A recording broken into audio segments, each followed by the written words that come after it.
Guys, welcome to another episode of my Q&A. This is episode number 2. So let's get in it. Okay, so Luke Mason 888 here says 12:30-ish mark. You mentioned on previous FIFA games had better cameras. I'm so glad it isn't just me who thinks that playing in a small ground shouldn't look like a big arena style stadium. Watching a game on TV being held at Old Trafford shouldn't look identical to one being held at Selhurst Park. Bournemouth is the only stadium a game where it's low. I did a career mode with them and loved playing the home games. Yeah, I mean, you're speaking my love language, Luke. Absolutely, man. I mean, it's so true of what you said right here. Playing at Old Trafford should not look the same as playing at Selhurst Park. No, every single time it should not. I mean, because you see the way the matches are, the height even, that's probably like when you're watching some lower league football, which is always exciting. I don't say it's lower quality, it's just really exciting to watch. I personally enjoy it because I know the depths of English football and all the entire scale of what they have to go through as a club. And so I think that kind of feeling to see like let's take big Man United visiting a really small club or something like that, and seeing them more zoomed in and the height lowered,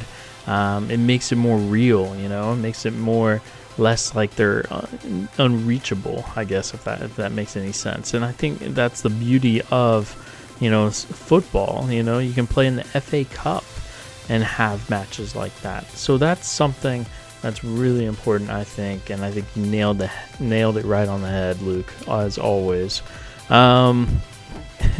Got my name wrong, but no biggie. Pronunciation is actually pretty better than others. All right, well, I'm not going to try to pronounce the name, though, but I do appreciate the comment. If you do FUT or my club, I'll definitely unsubscribe you, Matt. Yeah, I'd unsubscribe myself, man. That's exactly what I said here, so it will never happen. I will never, ever, ever, ever play Ultimate Team. Sorry, I won't play. It's a centennial match. I'm not interested in that.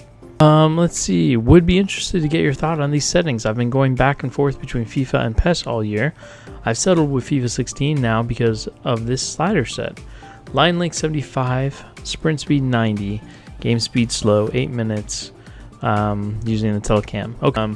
I'll tell you the difficulty with line length. As you go into line length, you really do exactly what it sounds like. You spread out your team and the length of the team. So your CDM is now going to be a cam, and they're never going to leave the 18-yard box.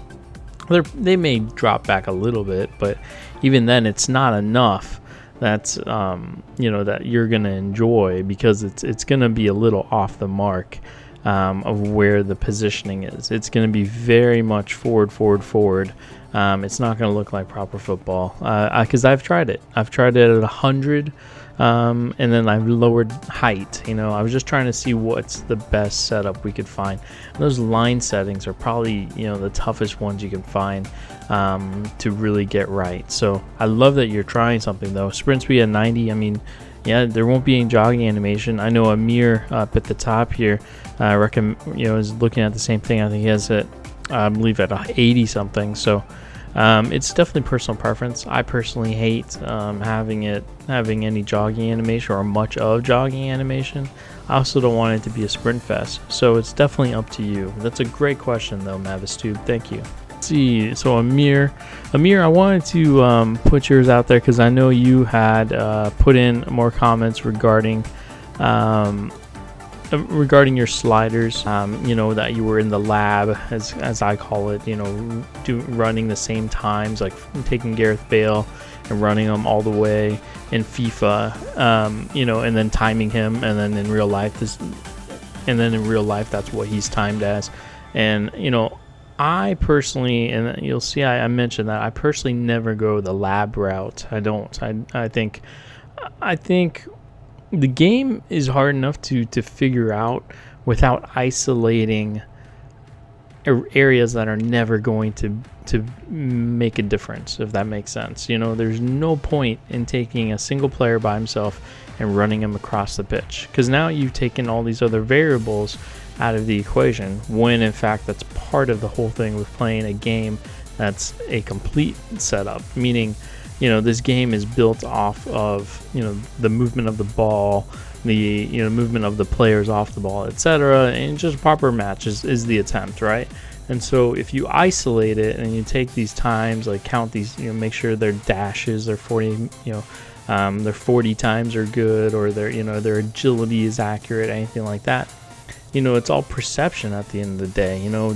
Their acceleration could be, and what scale? Are we calling acceleration at a 0 to 0.2 seconds or 0 to 0.5 seconds? What are we calling acceleration? So this is another thing when I see people that go into labs and try to time things and isolate them and try to make the perfect looking game based on the statistics. I don't get into all that, because it's, at the end of the day, it's about playing the game of football. It's not playing the game of track or playing the game of tennis, or or playing the game of weightlifting or anything like that. I appreciate you looking at it like that. It's a solid insight. It's something that's going to help you learn more from a slider perspective, but I don't think it's going to help any in the long run. I could be way off. I've been wrong before many times. This could be approach. As you see, I also mentioned towards a little bit within that paragraph is that you look at the field size in FIFA compared to real life, you're also looking at a vast difference. And then you got the player scale as well. The player scale could be completely different. So then you look at their gait, meaning their walk or their run. What is the amount of steps they take to reach a certain point? How long is that stretch? EA Sports did not go into those depths, but you're comparing it based on the animation you're seeing. If you're looking at the end result, which is looking at stats or anything like that, that's great.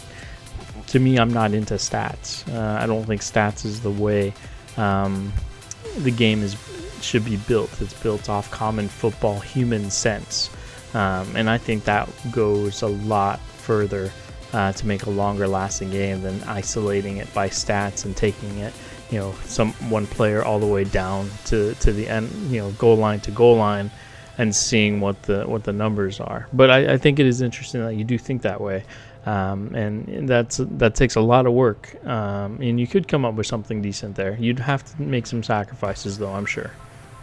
So Amir, I did actually take a look at your sliders, and I did test them out. They'll be playing here in the background, and so for me, again, using the big thing with your set here that you changed was line width at 19. I know you would mention that because you had felt like you wanted them to be forced to play through the middle, but now I'm forced to play it on the sides, and there's so much open. And you can also tell that defensive line, they're so scrunched up because of that high marking. And now the higher marking is actually making them even more congested, but it's not congested for the right of the ball, it's congested to mark the man. And so it really kind of doesn't look right, and you can see that a couple times. The defensive line, as they spread out offensively, it's not terrible, but then defensively they're like it's playing, like they're within arm touching distance of the ball or of each other. So I think there's some things that are off-putting there, but some of the other values that you change, I mean, that's definitely sounds to be personal preference. I'm still unsure about injury frequency as well. Mine's at 90. I might change that myself. I can't agree with run frequency. That's such a high number for me. You kind of lose that impact of people or of players, showing to the ball, or moving slightly into position versus sprinting into position, a la PES 16. So there's some things there that I would personally not modify from the original set. But I can understand why you said that you're looking at changing things because you started really beating teams and everything like that. If you're beating teams, there's something else going on. You've kind of given me more information of what is it that was making it so easy, and then tweak from there. There's a lot of different things that you can do. We all play differently. I could beat the game if I really truly wanted to by cheating. I would just take my outside back and then move them all the way from the sides, cut them inside, and then I'd burst all the way through. If I wanted to do that, I could. And it's a problem with FIFA 16 and the gameplay in general of FIFA almost since FIFA, I would say FIFA 14 was really the big time the bursting was in. But other than that, you know, that's really the worst thing you can do. I still think it's super easy to dribble past players after you've beaten them on an angle, and they're just a nice little analog stick move inside, and then you've got them beat, you know, and that's kind of unfortunate. It's a really tough thing because I've talked about this before, but the defensive angle that the players take into the ball or into the player is so sharp that it's so easy just to move completely out of the way, you know. So but I like what you're thinking here. You know, like I said, you definitely have to jump on Operation Sports with us and test with us, because your input is highly valuable. And then my good friend Mike McKenna, cheers brother, thanks for the kind words, put a smile on my face. Always be a supporter of your content, man. This guy's one of the best guys, man. Always a pleasure, Mike. Love seeing you post, man. I'm glad you are well, sir. Next, I wanted to take some comments that were from the FIFA 17, the shooting, goalkeeping, set pieces, basically my initial analysis on the EA Sports video that came out. Bang Fam says, regarding keeper going out with two hands, it's natural to go with two if that side isn't your strong side. Given the same situation in the video at minute 1 second 08, if I am right-handed, I go with two hands and vice versa with one hand. I think this is a really, really, really smart post, and it's something, as a former goalkeeper, I completely forgot, honestly. I never thought to myself, oh wow, I actually will use both hands, because I'm right-handed, so I go, you know, both hands to my left, and that makes perfect sense. I would never just dive out with just my left hand unless I was really stretched out, but that makes really a lot of sense. So thank you, Bang. There's not much I can add to that, because that's a really good point.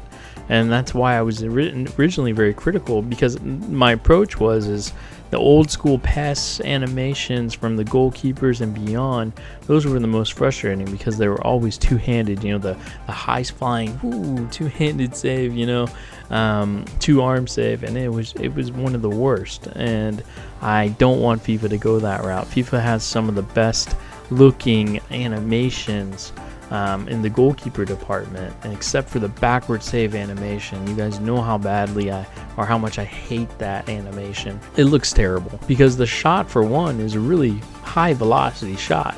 You know, it's not one that goes Matrix style and able to just, you know, snatch a hand all the way back behind you and make the save. That's not possible, not human. You know, it's not. Yeah, so basically that's my frustration with the goalkeeper animations in terms of the backward save animation, is what I've coined it as. So Bang Fam, thank you so much for that comment, man. That makes super duper sense, and really great insight. This is what I love about the input here. All physics are very strange, especially in FIFA, you know, with sliders as well. Like, there was a point in which FIFA 15, no, actually also FIFA 14, when we lowered that pass speed, the ball physics were amazing. Like, you know, the ball would actually be heavier, but it'd also be lighter in the air. You'd have more headers that were more in the air versus just dropping straight down. You know, it was some amazing little physics, and I've been a big believer that, you know, FIFA really could just get the feel down of just making either the ball slightly bigger, just very slightly in its scale, slightly bigger, or make it slightly heavier. Look at the women's game. The women's game actually looks like the ball is heavier and looks like it's bigger, you know, because the anatomy of the woman is, you know, a little bit smaller framed than men. So the ball doesn't look it doesn't look as small. It looks actually bigger than that. So that's why it kind of feels good when you play on the women's FIFA version, because it actually is more aesthetically appealing. To have the ball, you know, kind of more feel to it. And I think that's why a lot of male players as well are like, wow, I wish it could be like the women's game. And I agree with you. But I think a small part of that is the ball physics. And I think if they focus on the women's side of that and then translate the women's into the men's version, I think they'll find a lot more success doing it that way. BC Gaming Videos, so as you guys know, I recommended checking out his channel.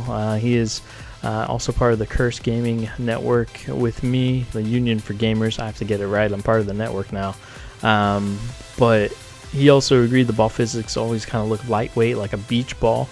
And I agree with them. It's definitely like a beach ball. I kind of assimilated to a volleyball as well. You know, if you ever play soccer with a volleyball, man, that is a lot of fun. That is a lot of fun. You can hit some amazing shots.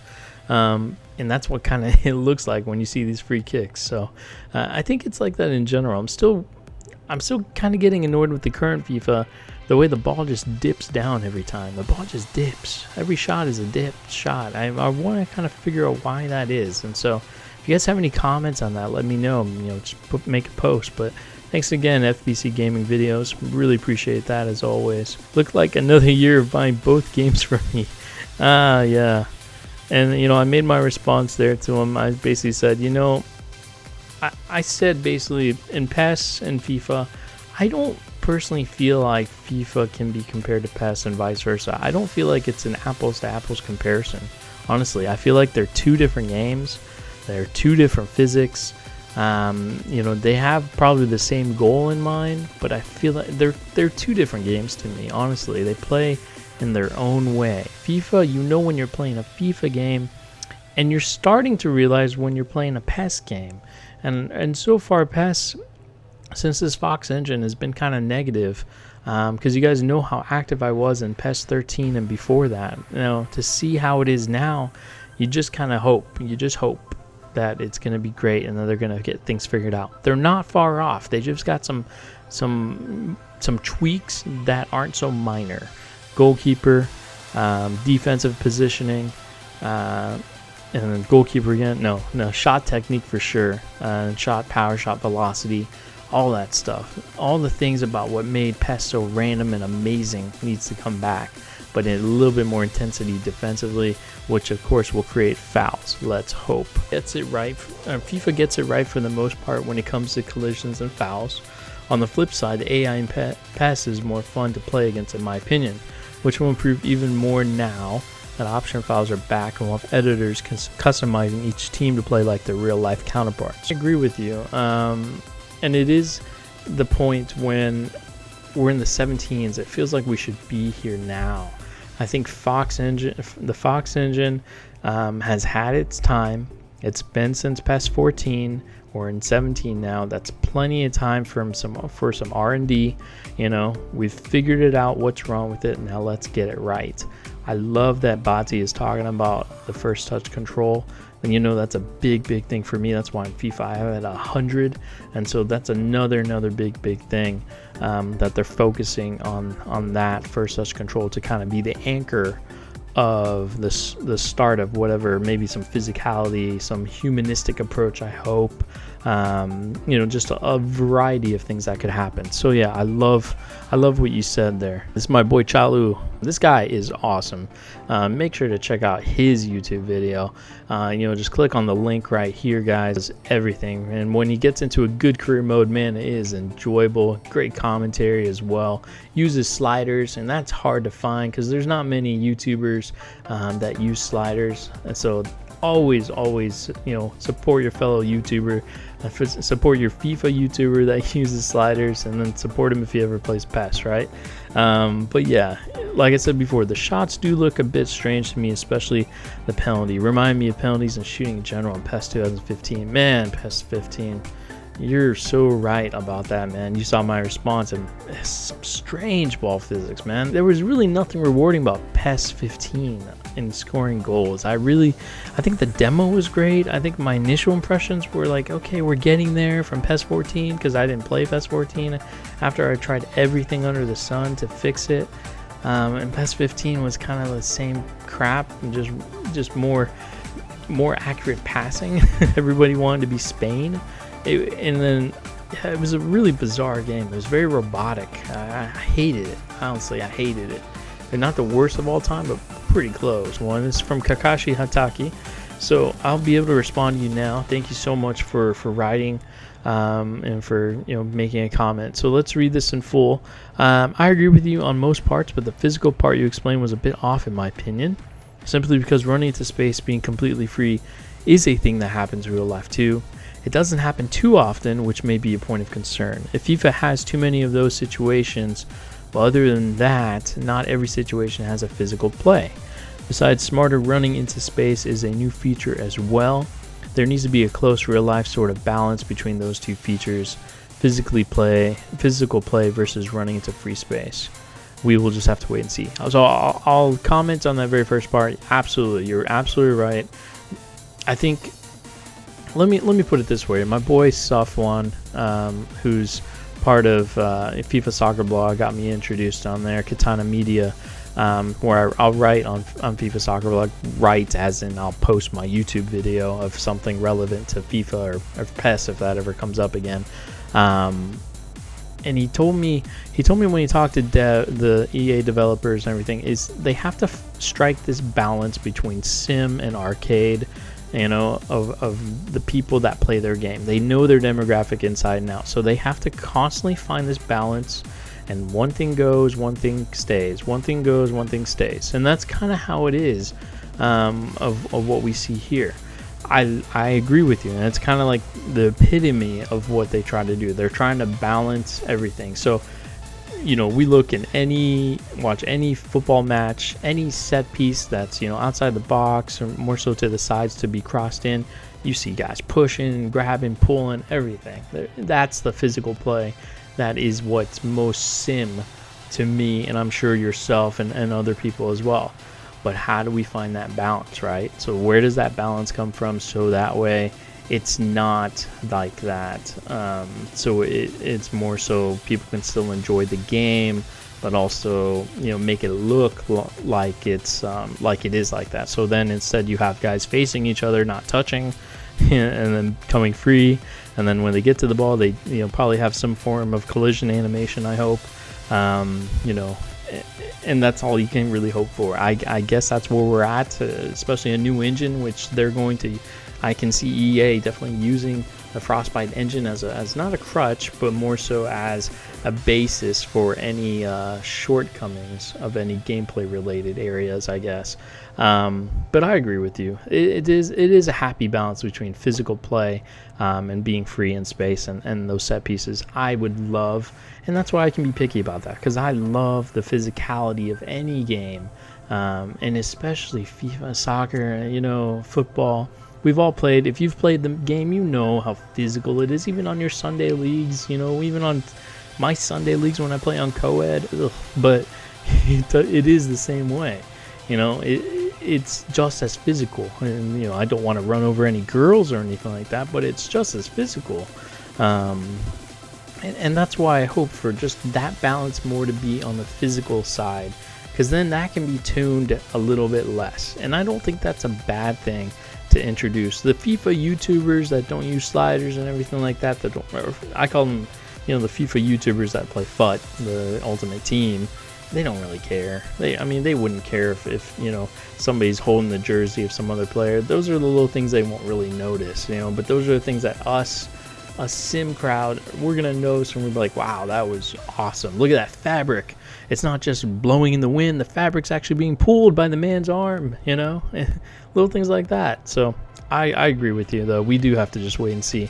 But yeah, ball physics may be slightly off. I do, however, feel like real life balls are very sketchy. I'm assuming that's what he said. Sketchy as well. They become lighter, more swirly and stuff. So you could look at those ball physics as sort of video game adaptation of sketchy real life ball situations. I don't know, just a theory. If they make the game too perfect, it loses more sense of realism in a way, because real life football is never perfect. There's always points of imperfection, defenders screwing up, goalkeeper blunders, strikers missing huge opportunities, all kinds of strange, imperfect things happen. So in a way, FIFA having imperfect stuff is sort of perfect in the sense of being a football game. I have no idea, just releasing words that make sense, I guess. And I apologize, Kakashi, for not responding to you sooner. I did see your post. I was like, all right, that's a great comment, great post. I'm going to save it for the Q&A. So I love what you said here at the very end, though. In a way, FIFA having imperfect stuff is sort of perfect in the sense of being a football game. I love it. That's the beautiful game. That's why we love it, because the beautiful game of soccer is not built on all its glory. It's most of the time built on the lows of it, the imperfections of it, because it's a human sport. It's a truly human sport. Referees missing calls. Human. Goalkeeper missing an easy save. Joe Hart. Human. strikers missing wide open or missing penalty kicks. Zaza, trying to be relevant here, but you get the understanding of what I mean, and I think we're basically singing the same tune here. So great post, Kakashi. I really hope you keep posting, guys. Well, that is the end of episode 2 of Q&A Sunday. I really appreciate you guys making your comments and posting everywhere. It's seriously much appreciated. I didn't get any QPR in earlier in the week. I plan on getting it in. I promise you I will get 3 matches in. We'll get going on that. I was fixing some things. I got my custom stadiums working for the PC, so you'll see some custom stadiums on those away matches, which will be great. I had some issues with my PC in general, but I got that working, so we're good. I got a new webcam. We're good there. I have a new video out that'll go over EA's most recent video about that active intelligence, seeing those runs by Marcus Royce, and talk a little bit about that. And then I'm also going to talk a little bit about the most recent patch update that we had here for FIFA 16. Patch update 1.07 official. It's made the game pretty awesome. I've made a couple changes to the sliders, not many. I'm still testing, but I want to talk a little bit about how good this patch has been, considering it may or may not be the last one. I think it'd be a great send-off, especially having one in July. I would hope this is the send-off patch, and we can all just enjoy our career modes. Maybe I'll get through a season. I'm trying. I will get some more QPR out. As always, guys, I really want to thank you for all the likes. For those of you that are supporting the channel, I really do appreciate it. Thank you so much. Thank you for the comments. Keep making the comments. They give me something to talk about on these Q&A Sundays. I don't want to be talking to myself the whole time, so I really appreciate it, guys. As always, take care. Stay tuned. On this, that you can't really even see the ball, but in FIFA you can see every single animation of the ball. There's no, it's not a blur. It needs to be more of a blur. With that kind of velocity, it's hard to find. You can see there, you can kind of see the entire trajectory. Even in this one right here, this is kind of a soft little kick. I don't know. What do you guys think about that?